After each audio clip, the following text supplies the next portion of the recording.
अस्सलाम वालेकुम my dear students, I hope आप सब ठीक ठाक होंगे। आज हम बात करेंगे फार्माकोग्नोसी के चैप्टर नंबर 14 के बारे में, डैट इज़ अबाउट कार्बोहाइड्रेट्स।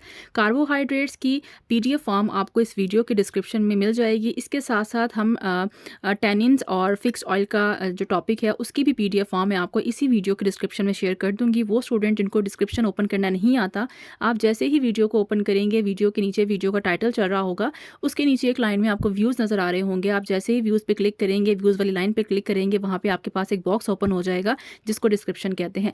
वहाँ पे आप मोर के ऑप्शन पे क्लिक करेंगे तो आपको यहाँ पे लिंक शेयर कर दिया जाएगा, जिससे आप फार्माकोग्नोसी के तमाम लेक्चर्स की प्लेलिस्ट भी हासिल कर सकते हैं। साथ साथ आप जो ये आपके पास चैप्टर्स हैं इनकी पीडीएफ भी हासिल कर सकते हैं। जब हम टैनिन्स और फिक्स्ड ऑयल का चैप्टर पढ़ेंगे तो मैं कोशिश करूँगी कि पूरी की पूरी फार्माकोग्नोसी की जो पीडीएफ है वो उस वीडियो के डिस्क्रिप्शन में मैं आपके साथ शेयर कर दूँ, और इंशाल्लाह वो भी वीडियो आपके साथ आज ही अपलोड कर दी जाएगी। सबसे पहले हम बात करते हैं कि कार्बोहाइड्रेट्स क्या होते हैं। कार्बोहाइड्रेट्स का चैप्टर आपने बायोकेमिस्ट्री के अंदर भी पढ़ा होगा। वहाँ पे ये चैप्टर बहुत डिटेल में मेंशन किया गया है। कार्बोहाइड्रेट्स को आम ज़बान में हम शुगर्स कहते हैं। इसकी क्लासिफिकेशन की बात की जाए तो इसमें बहुत सारे शुगर्स मॉलिक्यूल्स आते हैं, जिसमें मोनोसेक्राइड्स आते हैं, डाइसेक्राइड्स आते हैं, ओलिगोसेक्राइड्स आते हैं और पॉलीसेक्राइड्स आते हैं। इसके साथ साथ इनकी कुछ एग्जांपल्स भी आती हैं, बट वो टॉपिक हम यहाँ पे स्किप करेंगे, क्योंकि अगर वो टॉपिक करना चाहते हैं तो आप जाके बायोकेमिस्ट्री से वो टॉपिक कर सकते हैं। उसकी वीडियो जो है वो मेरे चैनल के ऊपर मौजूद है। आप बायोकेमिस्ट्री की प्लेलिस्ट में जाएंगे, वहाँ पे वो वीडियो आपको मिल जाएगी। यहाँ पे हमने क्या करना है, यहाँ पे जस्ट हमने कार्बोहाइड्रेट्स को डिफाइन करना है, और जो प्लांट्स हम यूज़ करते हैं अपनी रोज़मर्रा ज़िंदगी में, जिनका सोर्स जो कि हमें कार्बोहाइड्रेट्स प्रोवाइड करते हैं, हम उन प्लांट्स को डिस्कस करेंगे। आप जब भी प्लांट्स याद करें तो कोशिश करिएगा कि हर चैप्टर की जो डेफिनेशंस हैं उनको आप अच्छे से याद करें, क्योंकि एक दफ़ा पेपर में ऐसे भी सवाल आया है कि उन्होंने आपको 3 चैप्टर्स के नाम दिए हुए थे, for example volatile oils, tannins और अल्कलाइड्स के, इनको डिफ़ाइन करें। उसमें आपसे ड्रग नहीं पूछी गई थी, उसमें आपने इन टर्म्स को डिफ़ाइन करना था। कार्बोहाइड्रेट्स क्या होते हैं? कार्बोहाइड्रेट्स जो हैं वो पॉलीहाइड्रोक्सी एल्डिहाइड या कीटोन्स होते हैं। पॉलीहाइड्रोक्सी का मतलब होता है वो चीज़ें जिसके अंदर बहुत सारे OH ग्रुप मौजूद होते हैं। एल्डिहाइड वो चीज़ होती है जिसका फार्मूला इस तरह से होता है। यहाँ पे आर से मुराद होती है लॉन्ग चेन, यानी कि इस आर की जगह हम इसको रिप्लेस करके लंबा कर सकते हैं। ऐसी शुगर जिनको हम एक साइड से लंबा कर सकते हैं उनको एल्डिहाइड कहते हैं, जबकि कीटोन्स वो शुगर होती हैं जिनके दोनों तरफ आर मौजूद होता है, जिसको हम लॉन्ग चेन कहते हैं। कीटोन्स ऐसी शुगर होती हैं जिसको हम दोनों तरफ से खींच के लंबा कर सकते हैं। कार्बोहाइड्रेट्स अगर आप चाहते हैं तो आपको प्लांट्स खाने पड़ेंगे, क्योंकि प्लांट जो है वो रिच सोर्स होते हैं कार्बोहाइड्रेट्स का। कार्बोहाइड्रेट्स का जनरल फार्मूला होता है CnH2ON। इसमें कार्बन, हाइड्रोजन और ऑक्सीजन शामिल होते हैं। यहाँ पे n जो है वो होल नंबर को रिप्रेजेंट करता है, यानी कि 1 2 3 4 5 6 कोई भी नंबर यहाँ पे आ सकता है, बट वो नंबर 1.2 2.1 2.4 इस तरह का नंबर नहीं होना चाहिए, वो हमेशा होल नंबर होना चाहिए। आपकी बुक में कार्बोहाइड्रेट्स की जो ड्रग मेंशन की गई हैं वो टोटल 4 हैं, जिसमें अकेशिया, ट्रैगाकैंथ, एगर और स्टार्च आते हैं।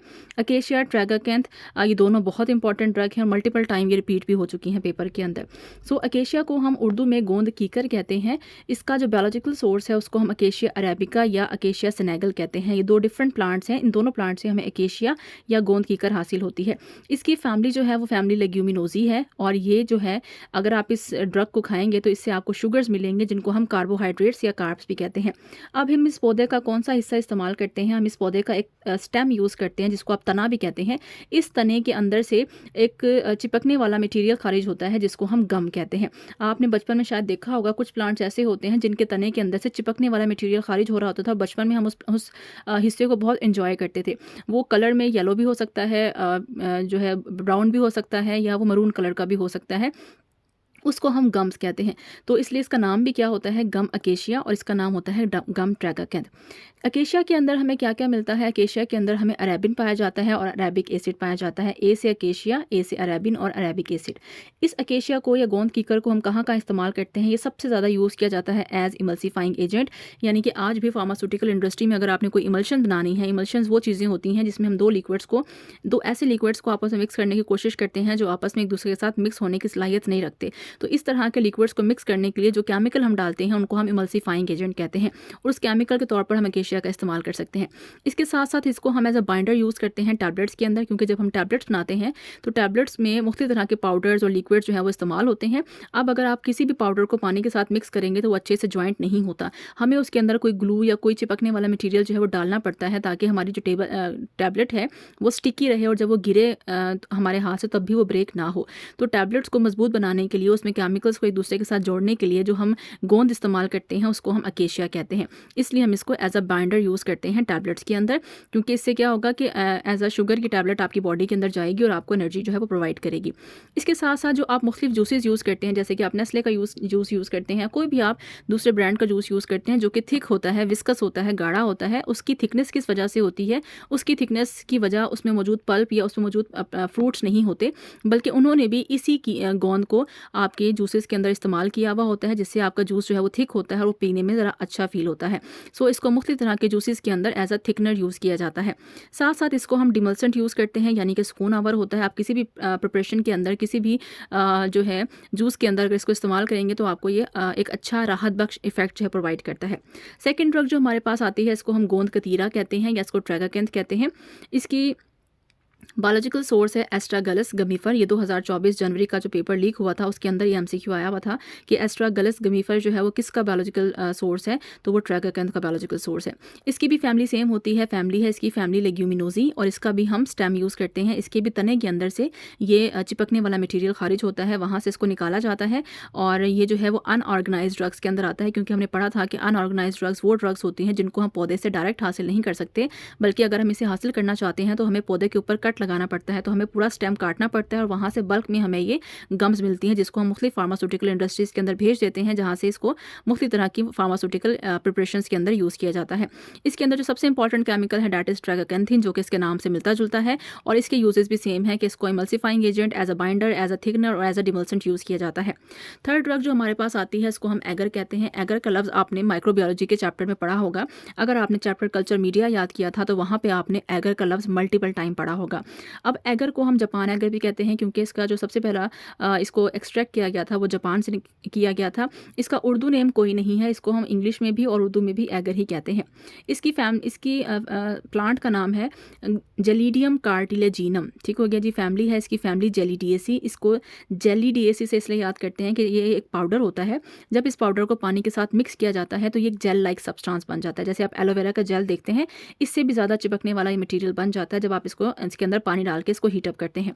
इसको हम कहाँ से हासिल करते हैं? इसकी केमिकल क्लास है, ये कार्बोहाइड्रेट्स हैं, यानी कि शुगर्स होती हैं, और इसको हम हासिल करते हैं एल्गी से, जो कि समंदर के अंदर आपने देखा होगा कि कहीं पे पानी खड़ा हो तो वहाँ पे ग्रीन ग्रीन काई लग जाती है, उसको हम एल्गी कहते हैं।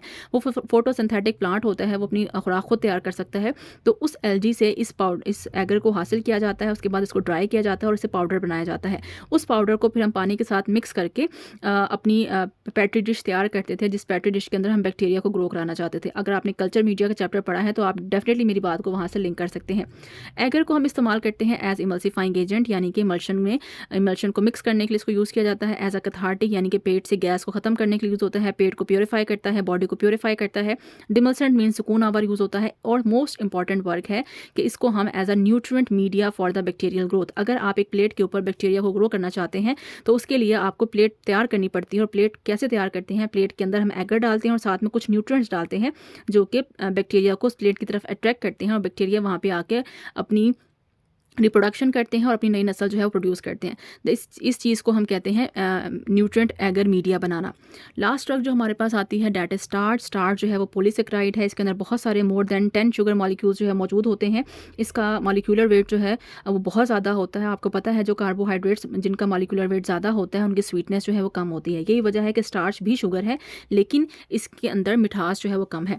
अब आप स्टार्च कहाँ से हासिल कर सकते हैं? हम मकई से, गंदम से, चावल से और पोटैटो या आलू से स्टार्च को हासिल कर सकते हैं। मकई का जो साइंटिफिक नेम है डैट इज कॉल्ड ज़ीमेस। गंदम का साइंटिफिक नेम है ट्राइटिकम एस्ट्रीवम। राइस का साइंटिफिक नेम है ओरिजा सेटिवा। और आलू का साइंटिफिक नेम है सोलेनम ट्यूबरेसम।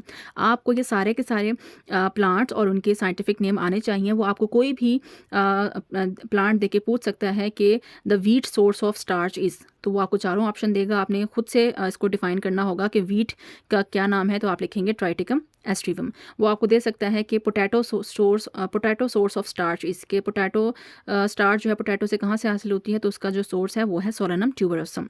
ये साइंटिफिक नेम्स है। फिर इसके बाद क्योंकि डिफरेंट प्लांट्स हैं तो इनकी फैमिली भी डिफरेंट होगी। जो तीनों प्लांट्स अगर आप गौर करें, मकई, गंदम और चावल, इसके क्योंकि हम बीज इस्तेमाल करते हैं तो इसलिए इसकी फैमिली का नाम है ग्रैमिनी। ग्रैमिनी से मुराद है बीज वाले फैमिली, ठीक है। जबकि पोटैटो जो है इसका हम बीज इस्तेमाल नहीं करते, इसका हम फ्रूट इस्तेमाल करते हैं। यहाँ पे हम इसको मेंशन भी कर लेते हैं कि इसका हम क्या यूज़ करते हैं, इसका हम फ्रूट यूज़ करते हैं। तो इसकी फैमिली का नाम थोड़ा सा डिफरेंट है, इसकी फैमिली का नाम है फैमिली सोलेनेसी, और इसका हम क्या यूज़ करते हैं, फ्रूट यूज़ करते हैं। जबकि इन तीनों के हम क्या यूज़ करते हैं, इन तीनों के लिए हम सीड्स यूज़ करते हैं, चाहे 1 है, 2 है और 3 है। इनके केमिकल क्लास भी क्या है, कार्बोहाइड्रेट्स हैं। इनके तीनों के हम सीड्स यूज़ करते हैं और इसका सिर्फ हम क्या यूज़ करते हैं, फ्रूट यूज़ करते हैं। सिर्फ ये दो चीज़ें जो है वो थोड़ी सी डिफरेंट है, आपने इसको अच्छे से तैयार करना है। आप किसी भी तरह से स्टार्च को निकालेंगे, उसके अंदर कौन से केमिकल होंगे, उसके अंदर अमाइलोज होगा और अमाइलोपेक्टिन होगा। अब अमाइलोज या अमाइलोपेक्टिन या स्टार्च आप कहाँ इस्तेमाल करते हैं, आपको पता है, जो स्टार्च ये तमाम चीज़ें खाने के लिए इस्तेमाल होती हैं, इसलिए हम लिख सकते हैं कि ये एज अ न्यूट्रिटिव जो है वो इस्तेमाल की जाती हैं। इसके साथ साथ हम इसको एज अ बाइंडर यूज़ करते हैं अपनी टैबलेट्स के अंदर।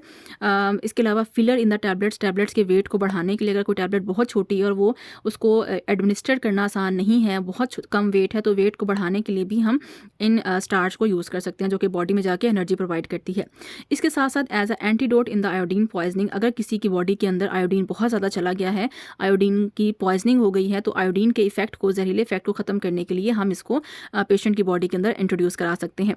सो ये था जी अब आज का topic about carbohydrates. I hope आपको पसंद आया होगा। वीडियो पसंद आई है तो प्लीज़ वीडियो को लाइक करें, चैनल को सब्सक्राइब करें और अपने फ्रेंड्स के साथ इसको ज़रूर शेयर करें। Thank you so much. अल्लाह हाफ़िज़।